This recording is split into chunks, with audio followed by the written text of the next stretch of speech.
આજના લેક્ચરમાં આપણે શરૂ કરીશું ડીસી જનરેટર અને ટોપિક જોઈશું working principal of DC generator. આપણે જાણીએ છીએ કે ડીસી જનરેટર જે છે ચેપ્ટર એ આઈટીઆઈ ઇલેક્ટ્રિશિયન, ડિપ્લોમા ઇલેક્ટ્રિકલ, બી ઇલેક્ટ્રિકલ જેમાં પણ ડીસી મશીન ભણો છો એમાં તમારે ડીસી જનરેટર ટોપિક ભણવાનો આવશે.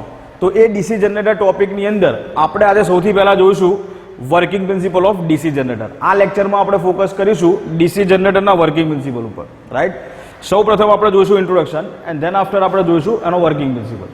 તો આપણે સૌ જાણીએ છીએ કે જ્યારે ઇલેક્ટ્રિસિટીની શોધ થઈ ત્યારે એ ઇલેક્ટ્રિસિટી ડીસી ફોર્મમાં હતી. રાઈટ, એન્ડ ધેન આફ્ટર જેમ આપણે એમાં અપડેટ કરતા ગયા એના ડિસએડવાન્ટેજીસ આપણને ખબર પડી ડીસીના. રાઈટ, અને નવા ઇન્વેન્શન થતા ગયા એમ આપણે ડીસી બાજુથી એસી બાજુ આવ્યા. એટલે શરૂઆતમાં ઇલેક્ટ્રિસિટી આપણે ડીસી જનરેટરથી ઉત્પન્ન કરતા કારણ કે ડીસી પાવર જ શોધાયો હતો. રાઈટ, કેમિકલ ઇફેક્ટનો ઉપયોગ કરીને પણ આપણે ડીસી એનર્જી મેળવી. બરાબર, ઓકે.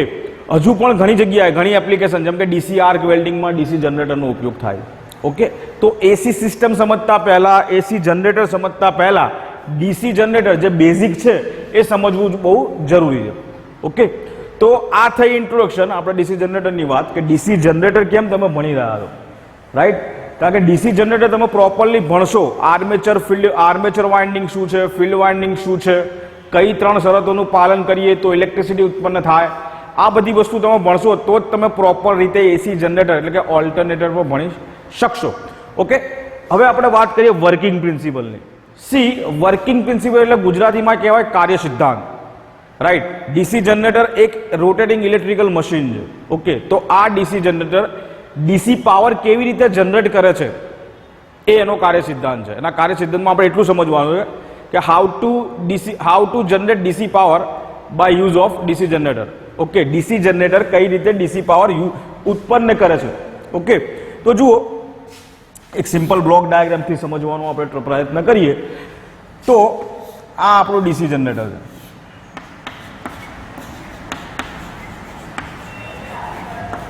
ઓકે, એને આપણે ઇનપુટમાં શું આપીશું? Mechanical energy. આપણને સૌને ખબર છે કે નવી એનર્જી ઉત્પન્ન ના કરી શકાય, એક એનર્જીનું જ બીજી એનર્જીમાં રૂપાંતર થાય. કોઈક એનર્જી આપો તો કોઈક એનર્જી ઉત્પન્ન થાય. તો અહીંયા આપણે મિકેનિકલ એનર્જી ઇનપુટમાં આપીશું તો આપણને આઉટપુટમાં મળશે ઇલેક્ટ્રિકલ એનર્જી. રાઈટ, આને જ આપણે શું કહીએ છીએ? Law of energy conversion. બરાબર છે, તો ઇલેક્ટ્રિકલ એનર્જી. ઓકે, તો જ્યારે આપણે ડીસી જનરેટરને ઇનપુટમાં મિકેનિકલ એનર્જી આપીશું ત્યારે આપણને ડીસી જનરેટર આઉટપુટમાં ઇલેક્ટ્રિકલ એનર્જી આપશે. તો ઇનપુટમાં મિકેનિકલ એનર્જી આપવું એટલે શું? તો ઇનપુટમાં મિકેનિકલ એનર્જી આપવું એટલે ડીસી જનરેટરનું જે રોટર, જે આર્મેચર છે એને આપણે બાય એક્સટર્નલ મીન્સ બાય કોઈ એક્સટર્નલ ફોર્સથી આપણે એને ગોળ ફરાઈએ. રાઈટ, તો એ આઉટપુટમાં ઇલેક્ટ્રિકલ એનર્જી આપશે. રાઈટ, હવે જે વસ્તુ ડીસી જનરેટરને ગોળ ફેરવે છે, એના આર્મેચરને ગોળ ફેરવે છે એને આપણે પ્રાઇમ મૂવર કહીએ છીએ. શું કહીશું? Prime mover. બરાબર, કે જે ડીસી જનરેટરને ઇનપુટમાં મિકેનિકલ એનર્જી જેના દ્વારા આપવામાં આવે એને આપણે પ્રાઇમ મૂવર કહીએ. પ્રાઇમ મૂવર તરીકે ટર્બાઇન હોઈ શકે, પ્રાઇમ મૂવર તરીકે નાની ડીસી મોટર હોઈ શકે, પ્રાઇમ મૂવર તરીકે ડીઝલ એન્જિન હોઈ શકે. રાઈટ, એને પ્રાઇમ મૂવર કહેવામાં આવે. ઓકે, તો જ્યારે કહેવાનો મતલબ જ્યારે ડીસી જનરેટરને ઇનપુટમાં મિકેનિકલ એનર્જી આપશો તો જ એ આઉટપુટમાં ઇલેક્ટ્રિકલ એનર્જી જનરેટ કરશે. ઓકે, તો હવે આ જે એનર્જી બદલાય છે, બરાબર, મિકેનિકલ એનર્જીનું ઇલેક્ટ્રિકલ એનર્જીમાં રૂપાંતર થાય છે એ કઈ રીતે થાય છે એ આપણે જોઈશું. બરાબર, રાઈટ, મિકેનિકલ એનર્જી કેવી રીતે ઇલેક્ટ્રિકલ એનર્જીમાં ફેરવાય છે, એવું તો શું થાય છે ડીસી જનરેટરમાં. રાઈટ, કે એ ઇલેક્ટ્રિકલ પાવર જનરેટ કરે છે એ આપણે જોઈશું. તો જુઓ, હું તમને વર્કિંગ પ્રિન્સિપલ બાજુ લઈ જાઉં છું. રાઈટ, તો જુઓ આપણે વર્કિંગ પ્રિન્સિપલ બાજુ જઈએ, સમજવાનો પ્રયત્ન કરીએ એની પહેલા તમારે ત્રણ વસ્તુ સમજવી જરૂરી છે. ત્રણ શરતોનું પાલન થવું જોઈએ ઇલેક્ટ્રિકલ પાવર જનરેટ કરવા માટે. એ જ ઇલેક્ટ્રોમેગ્નેટિક ઇન્ડક્શનના નિયમો કદાચ તમે બેઝિક ઇલેક્ટ્રિકલમાં ભણ્યા હશો. રાઈટ, તો ડીસી જનરેટર પર electromagnetic Faraday's law of electromagnetic induction ઉપર જ કામ કરે છે. હવે Faraday law of electromagnetic induction શું છે એ આપણે જ્યારે બેઝિક ઇલેક્ટ્રિકલના અમુક ટોપિક જ્યારે હું બનાવીશ એની ઉપર વિડીયો ત્યારે હું તમને ડિટેલમાં સમજાવીશ કે Faraday's law of electromagnetic induction શું છે.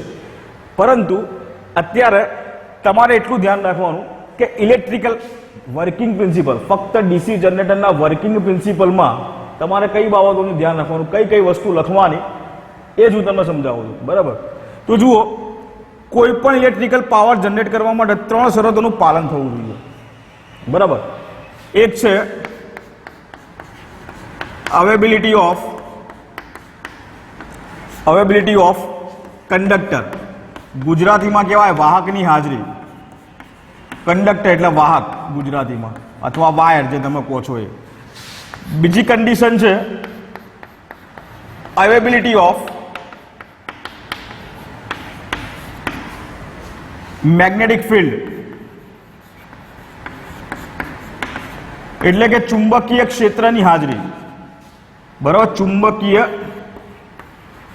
ક્ષેત્રની હાજરી, ચુંબકીય ક્ષેત્ર હોવું જોઈએ ઇલેક્ટ્રિકલ પાવર જનરેટ કરવા માટે. રાઈટ? અને ત્રીજી કન્ડિશન છે relative motion. Relative motion between conductor and magnetic field, એટલે હું લખું છું બિટવીન અબવ બોથ. એટલે કે આ બે વસ્તુ હોય, કંડક્ટર અને ચુંબકીય ક્ષેત્ર, એ બંને વચ્ચે સાપેક્ષ ગતિ હોય, રિલેટિવ મોશન હોય, તો જ ઇલેક્ટ્રિકલ પાવર જનરેટ થાય. બરાબર? રિલેટિવ મોશન એટલે સાપેક્ષ ગતિ, ગુજરાતીમાં કહેવાય સાપેક્ષ ગતિ. સાપેક્ષ ગતિ એટલે શું? બરાબર? અમુક આ બધા ફિઝિક્સના બધી ટર્મિનોલોજી છે ફિઝિક્સની. ઓકે, રિલેટિવ મોશન એટલે ગુજરાતીમાં સાપેક્ષ ગતિ કહીએ. એનો મતલબ કે કોઈ એક વસ્તુ સ્થિર હોય અને બીજી એની આજુબાજુ ફરતી હોય. બીજી વસ્તુ, આ હાથ છે સ્થિર છે, એની આજુબાજુ ડસ્ટર ફરે છે, અથવા તો આ ડસ્ટર સ્થિર છે, એની આજુબાજુ હાથ ફરે છે. રાઈટ? આને શું કહેવાય? આ હાથ અને આ ડસ્ટર, એ બંને વચ્ચેની રિલેટિવ મોશન, ગમે તે એક ફરતું હોવું જોઈએ. તો એ જ વસ્તુ છે. જુઓ, 3 શરતોનું પાલન થાય ને તો જ ઇલેક્ટ્રિકલ પાવર જનરેટ થાય. બરાબર? આ મેં તમને ઇલેક્ટ્રોમેગ્નેટિક ઇન્ડક્શનના Faraday's law of electromagnetic induction છે એનું જ એકદમ ઇઝી સ્વરૂપ બતાવ્યું છે. રાઈટ? તમને પર્ટિક્યુલર એવું પૂછે કે ડીસી જનરેટરનો વર્કિંગ પ્રિન્સિપલ લખો, તો તમારે સૌથી પહેલા એવું લખવું પડે કે ડીસી જનરેટરનો વર્કિંગ પ્રિન્સિપલ એવો છે કે ડીસી જનરેટર મિકેનિકલ એનર્જીનું ઇલેક્ટ્રિકલ એનર્જીમાં રૂપાંતર કરે. બીજું સ્ટેટમેન્ટ એવું લખવાનું કે DC generator Faraday's law of electromagnetic induction ઉપર કામ કરે છે. બરાબર? પણ હવે Faraday's law of electromagnetic induction ડિટેલમાં લખવાની જરૂર નથી. એ તો તમને બેઝિક ઇલેક્ટ્રિકલ સબ્જેક્ટમાં જ્યારે પૂછે તો લખાય ને. અહીંયા તમારે Faraday's law of electromagnetic induction નથી સમજાવવાના. અહીંયા તમારે શું લખવાનું એના પછીનું સ્ટેટમેન્ટ કે 3 શરતોનું પાલન થાય તો જ ઇલેક્ટ્રિકલ પાવર જનરેટ થાય. પહેલી શરત અવેબિલિટી ઓફ કંડક્ટર, એટલે કે વાહકની હાજરી. બીજી શરત અવેબિલિટી ઓફ મેગ્નેટિક ફિલ્ડ, એટલે કે ચુંબકીય ક્ષેત્રની હાજરી. ત્રીજી શરત relative motion between above both, એટલે relative motion between conductor and magnetic field, વાહક અને ચુંબકીય ક્ષેત્ર વચ્ચેની સાપેક્ષ ગતિ. જો આ 3 કન્ડિશન ફૂલફિલ થાય તો ઇલેક્ટ્રિકલ પાવર જનરેટ થાય. બરાબર? આ બીજું સ્ટેટમેન્ટ તમારે લખવાનું. ઓકે, હવે વર્કિંગ પ્રિન્સિપલ જે તમારે પ્રશ્ન પૂછાય કે ભાઈ ડીસી જનરેટરનો વર્કિંગ પ્રિન્સિપલ સમજાવો, તો તમારે પહેલા આ બ્લોક ડાયાગ્રામ દોરવાનો, આ 3 શરતો લખવાની. રાઈટ? અને એના પછી વર્કિંગ પ્રિન્સિપલ લખવાનું ચાલુ કરવાનું. ઓકે, તો એના માટે સૌ પ્રથમ તમારે આ ફિગર દોરવાનું. બરાબર? 2 પોલ, એન પોલ અને આ એસ પોલ. આ હોરિઝોન્ટલી બી હોઈ શકે, વર્ટિકલી બી હોઈ શકે. જરૂર નથી કે આડા જ હોય, ઊભા પણ હોઈ શકે. એક એન પોલ અહીંયા હોય, એસ પોલ અહીંયા હોય. 2 પોલ હોવા જોઈએ. 2 પોલ હશે, એન પોલ અને એસ પોલ. બરાબર? વિરુદ્ધ પોલારિટીના 2 પોલ હશે તો જ ચુંબકીય ક્ષેત્ર જનરેટ થશે. આ પણ ફિઝિક્સ છે ને. તો એન પોલ અને એસ પોલની વચ્ચે શું હશે? ચુંબકીય ક્ષેત્ર હશે. રાઈટ? તો આ છે આપણું મેગ્નેટિક ફિલ્ડ. રાઈટ? હવે આ મેગ્નેટિક ફિલ્ડની વચ્ચે આપણે કંડક્ટર રાખવાનો છે, એટલે કે વાહક. બરાબર? એક વાયરનો ટુકડો. તો આ વાયરનો ટુકડો, જેને હું નામ આપું છું એ, બી, સી અને ડી, આ એક વાયર અંદર મેં મૂક્યો. ચુંબકીય ક્ષેત્ર જે છે ફાઈ આ ચુંબકીય ક્ષેત્ર છે, એની વચ્ચે મેં વાયરનો ટુકડો ABCD મૂક્યો. બરાબર?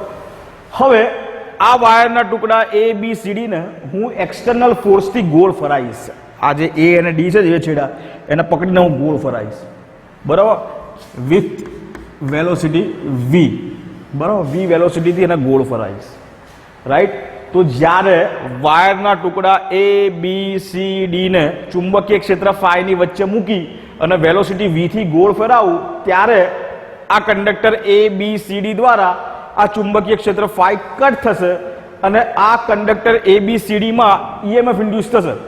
EMF E is equal to BLV volt, જ્યાં E છે એ છે ઇન્ડ્યુસ ઈએમએફ એટલે કે ઉત્પન્ન થતો ઈએમએફ ઇન વોલ્ટ, B છે એ છે flux density, magnetic flux density,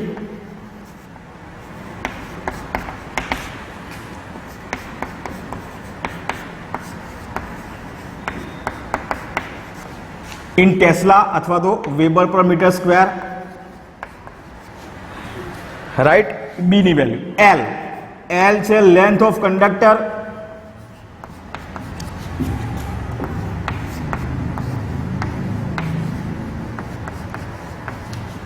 in metre,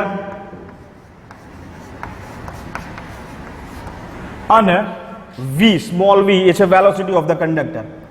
બરાબર, કંડક્ટરને ગોળ ફરવાની સ્પીડ. ઓકે, તો વેલોસિટી ઓફ કંડક્ટર આટલું તમારે ડિસ્ક્રિપ્શન લખવું પડે જ્યારે તમે પ્રશ્નનો જવાબ આપતા હોય કે explain the working principal of DC generator. તો આ ત્રણ શરતો, આની પહેલા જે પેલો બ્લોક ડાયાગ્રામ દોર્યો હતો એ અને એક આ ફિગર. તો જ્યારે તમે working principal of DC generator લખતા હોય ત્યારે તમારે આની પહેલાં મેં જે બ્લોક ડાયાગ્રામ એક્સપ્લેન કર્યો એ લખવો પડે. એના પછી જે આપણે ત્રણ શરતોનું પાલન કરવાનું છે એ લખવું પડે અને એના પછી આ ફિગર ડ્રો કરી અને આ તમારે થોડા એની ટર્મિનોલોજી એના સૂત્રો લખવા પડે. Right. Formula is equal to BLV volt, it is the induce EMF. Right. જનરેટરમાં ઉત્પન્ન થતો ડીસી પાવર, ડીસી ઈએમએફ એ આ છે, એની વેલ્યુ કેટલી હશે? BLV વોલ્ટ જેટલી. બરાબર. એ બી શું છે, એલ શું છે, વી શું છે એ આપણે જોયું. ઓકે, તો આ ડીસી જનરેટરનો વર્કિંગ પ્રિન્સિપલ કહેવાય. તમે જુઓ, મેં તમને કીધું હતું કે ડીસી પાવર જનરેટ કરવા માટે, કોઈ પણ ડીસી હોય કે એસી ઇલેક્ટ્રિકલ પાવર જનરેટ કરવા માટે આ ત્રણ કન્ડિશનનું પાલન થવું જોઈએ. રાઈટ. તો જુઓ, આ જે ફિગર મેં ડ્રો કરી એમાં ત્રણ કન્ડિશન હોય છે. એક, અવેબિલિટી ઓફ કંડક્ટર, વાહકની હાજરી. તો એ બી સી ડી એ વાહક છે એટલે વાહક અહીંયા હાજર છે, કંડક્ટર અહીંયા હાજર છે. રાઈટ. એટલે પહેલી કન્ડિશન ફૂલફિલ થઈ, અવેબિલિટી ઓફ કંડક્ટર. બીજી કન્ડિશન શું છે? અવેબિલિટી ઓફ મેગ્નેટિક ફિલ્ડ, ચુંબકીય ક્ષેત્રની હાજરી. તો જુઓ અહીંયા ચુંબકીય ક્ષેત્ર ફાઈ છે. રાઈટ. તો બીજી કન્ડિશન પર ફૂલફિલ થઈ, કારણ કે એન અને એસ બે પોલ મૂકેલા છે વિરુદ્ધ પોલારિટીના, તો વચ્ચે ચુંબકીય ક્ષેત્ર ફાઈ ઉત્પન્ન થવાનું જ છે. તો આપણે બીજી કન્ડિશન પણ ફૂલફિલ કરી, અવેબિલિટી ઓફ મેગ્નેટિક ફિલ્ડ. ત્રીજી કન્ડિશન શું છે? ત્રીજી કન્ડિશન છે relative motion between conductor and magnetic field. તો જુઓ, બંનેમાંથી કોઈ એક ફરતું હોવું જોઈએ. તો અહીંયા આપણે શું કર્યું છે? કંડક્ટર એબીસીડી ને ગોળ ફરાયા છે. રાઈટ. તો કંડક્ટર એબીસીડી ને આપણે ગોળ ફરાયા છે, એનો મતલબ કે સાપેક્ષ ગતિ પણ છે. ત્રીજી કન્ડિશન પણ ફૂલફિલ થઈ. આ ત્રણ કન્ડિશનનું પાલન થઈ ગયું એટલે અહીંયા ઇલેક્ટ્રિસિટી ઉત્પન્ન થશે. રાઈટ. તો આ હતો ડીસી જનરેટરનો વર્કિંગ પ્રિન્સિપાલ. રાઈટ. ઓકે, જો તમારે એક્ઝામ પોઈન્ટ ઓફ વ્યૂ તૈયારી કરતા હોય તો તમારે તમારા ડીસી મશીનના પેપરની અંદર કદાચ એવો પ્રશ્ન પૂછાય working principal of DC generator, તો તમારે બધું લખવાની જરૂર નથી, ખાલી આની આગળનો બ્લોક ડાયાગ્રામ કે ભાઈ DC generator converts the mechanical energy into electrical energy, A block diagram લખવાનો. There are three conditions which will be fulfilled for the production of DC power. Right? તો આ ત્રણ શરતો લખવાની. એના પછી તમારે આ ફિગર લખવાની કે એન અને એસ પોલની વચ્ચે ચુંબકીય ક્ષેત્ર છે, વચ્ચે કંડક્ટર મૂકેલો છે. કંડક્ટર જ્યારે ગોળ ફરાઈશું ત્યારે ચુંબકીય ક્ષેત્ર કટ થશે અને ચુંબકીય ક્ષેત્ર કટ થવાથી કંડક્ટર ABCD ના બે છેડાની વચ્ચે ઇન્ડ્યુસ ઈએમએફ E ઉત્પન્ન થશે અને એની વેલ્યુ BLV વોલ્ટ જેટલી હશે, જ્યાં B એ મેગ્નેટિક ફ્લક્સ ડેન્સિટી છે, L A length of conductor છે, V A velocity of the conductor છે. રાઈટ. ફિનિશ. આટલું જ લખવાનું. ઓકે. હવે હું તમને થોડું વધારે સમજાવું છું. આ એક્ઝામ પોઈન્ટ ઓફ વ્યૂ આટલું બહુ થઈ ગયું, ધેટ્સ ઇનફ. રાઈટ. પણ એના કરતાં વધારે હું તમને થોડું પ્રેક્ટિકલ પોઈન્ટ ઓફ વ્યૂ સમજાવું છું. હવે જુઓ, આપણે ભણી રહ્યા છે ડીસી જનરેટર, તો એનો જે વર્કિંગ પ્રિન્સિપલ છે એ વર્કિંગ પ્રિન્સિપલમાં આપણને ખબર પડી કે 3 વસ્તુ હોવી જોઈએ. ફ્લક્સ હોવો જોઈએ, કંડક્ટર હોવો જોઈએ અને બંનેમાંથી ફ્લક્સ અને કંડક્ટર બંનેમાંથી ગમે તે ફરતું હોવું જોઈએ. તો આ જે પ્રિન્સિપલ છે એને આપણે પ્રેક્ટિકલી કેવી રીતે ઇમ્પ્લિમેન્ટ કરીએ છીએ ડીસી જનરેટર બનાવવાની અંદર, બરાબર? તો એ હું તમને સમજાવું. જુઓ, ડીસી જનરેટરમાં મેઇન 3 વસ્તુ હશે. આમ તો 2 જ વસ્તુ હશે, ફિલ્ડ વાઇન્ડિંગ અને આર્મેચર વાઇન્ડિંગ. ઓકે, તો સૌથી પહેલા હશે આર્મેચર વાઇન્ડિંગ. જે આર્મેચર વાઇન્ડિંગ હશે ને એ આર્મેચર ઉપર મૂકેલી હશે, એટલે આર્મેચર ઉપર કયું શું હશે? વાઇન્ડિંગ. એને આપણે કહીશું આર્મેચર વાઇન્ડિંગ. અને ડીસી જનરેટરના કેસની અંદર આ જે છે આર્મેચર એ રોટેટિંગ હશે, એટલે રોટર ઉપર હશે, આર્મેચર ફરતું હશે, એની ઉપર આર્મેચર વાઇન્ડિંગ હશે. આ આર્મેચર વાઇન્ડિંગ ફ્લક્સને કટ કરશે અને આર્મેચર વાઇન્ડિંગની અંદર ઈએમએફ જનરેટ થશે, એટલે ઉત્પન્ન થયેલો પાવર છે ને એ આર્મેચર વાઇન્ડિંગની અંદર હશે. ઓકે, બીજો ભાગ હશે પોલ અથવા એને કહેવાય ફિલ્ડ વાઇન્ડિંગ. પોલની ઉપર શું હોય? ફિલ્ડ વાઇન્ડિંગ હોય, બરાબર? રાઈટ.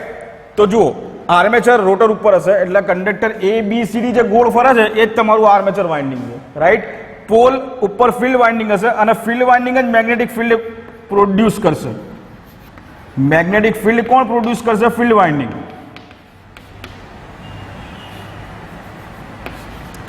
રાઈટ.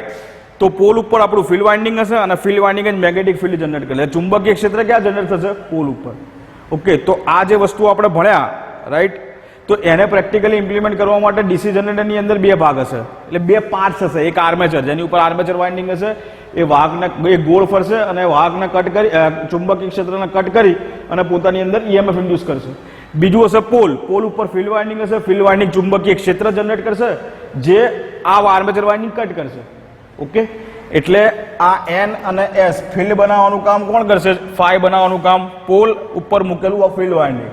કંડક્ટર એબીસીડી ને ગોળ ફરાવવાનું કામ કોણ કરશે? આર્મેચર જે ગોળ ફરશે એની ઉપર આર્મેચર વાઇન્ડિંગ હશે. એટલે આ 2 વસ્તુ ઓરિજિનલ ડીસી જનરેટરની અંદર આ 2 વસ્તુ હશે.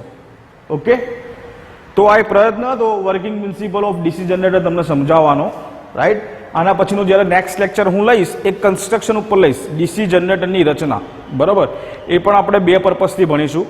એક પ્રેક્ટિકલી સમજવાનો ટ્રાય કરીશું કે ડીસી જનરેટરનું કન્સ્ટ્રક્શન કયું હશે, અને બીજું એક્ઝામ ઓરિએન્ટેડ, કે એક્ઝામમાં પ્રશ્ન પૂછાય કે explain the construction of DC generator, તો તમારે કેટલું લખવું એ વસ્તુની આપણે ચર્ચા કરીશું. ઓકે, ફરીથી કહું છું, આ જે લેક્ચર હતો એ ડિપ્લોમા ઇલેક્ટ્રિકલ એન્જિનિયરિંગના જે ડીસીએનટી સબ્જેક્ટ આવે છે એના લેવલનું મેં પીરસવાનો પ્રયત્ન કર્યો, બરાબર? આનો લાભ આઈટીઆઈ ઇલેક્ટ્રિશિયનવાળા જે ડીસી મશીન ભણે છે એ પણ લઈ શકે, અને બીઈ ઇલેક્ટ્રિકલમાં જે ડીસી મશીન ભણે છે છોકરાઓ એ પણ આનો લાભ લઈ શકે. પણ લેવલ ડિપ્લોમા ઇલેક્ટ્રિકલ 3rd સેમના ડીસીએનટી સબ્જેક્ટનો જ રાખવાનો મેં પ્રયત્ન કર્યો છે. ઓકે, આભાર.